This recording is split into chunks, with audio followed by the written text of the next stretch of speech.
दस्तरखान बिछा दिया और अंगूर रख दिए और खजूर रख दिए, आप खाइए। अल्लाह के नबी ने खजूर उठाया, आपके साथी मौजूद है, अंसारी का बाग है, गार्डन है, आपने खजूर उठाया और जैसी मुंह तक ले गए, अचानक एक ऊंट के ऊपर नजर पड़ गई। अंसारी का ऊंट रस्सी से बंधा हुआ है। आपने उस ऊंट को देखा और देखने के बाद देखा कि वो रो रहा है, उसकी आंखों में आंसू हैं। खजूर उठाकर आपने उसी जगह पर रख दिया, नहीं खाया।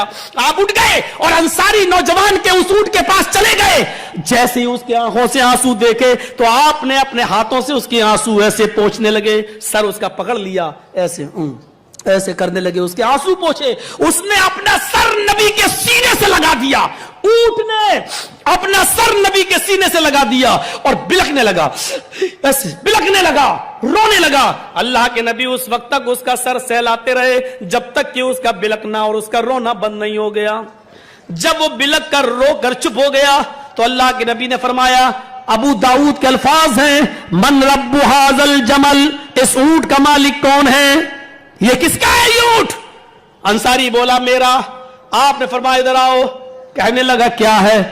अल्लाह के नबी फरमाते मोहम्मद रसूलुल्लाह, इस ऊंट ने अभी मुझसे शिकायत की है। ऊंट के भावना को समझकर आपने क्या कहा? इस ऊंट ने अभी मुझसे शिकायत की है कि इस ऊंट से काम तुम जरूरत से ज्यादा लेते हो। इस ऊंट ने मुझसे कहा है, अल्लाह के रसूल मैं बूढ़ा हो चुका हूं, मेरी हड्डियों में अब उतनी ताकत नहीं रही है, लेकिन मेरा मालिक मुझको मेरे ऊपर जरूरत से ज्यादा बोझ लाद देता है और काम के बाद मुझे पेट भर के खाना नहीं देता है। आए अंसारी, इस ऊंट की ये शिकायत जो उसने मुझसे की है, क्या ये सही है? हाँ, अय अल्लाह के रसूल, ये सच है कि मैं उससे ज्यादा ही काम लेता हूं और ये भी सच है कि पेट भर के खाना नहीं देता। अय अल्लाह के नबी, आप दस्तरखान पर बैठिए, आप खजूर खाइए, मैं आइंदा आपसे वादा करता हूं इस ऊंट को कभी भूखा नहीं रखूंगा और जरूरत से ज्यादा इसके ऊपर कभी सामान नहीं ला दूंगा।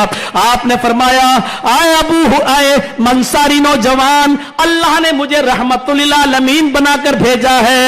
मैं सिर्फ इंसानों के लिए नहीं, जानवरों के लिए भी रहमत बनकर आया हूं और मेरी रहमत का तकाजा यह नहीं कहता कि मैं खा लूं और ऊंट भूखा रहे। सबसे पहले मेरी आंखों के सामने जब तक ये ऊंट पेट भर के खाना नहीं खा लेगा, चारा नहीं खा लेगा, उस वक्त तक मोहम्मद तेरे दस्तरखान पर नहीं बैठेगा। पहले ऊंट को खिलाओ।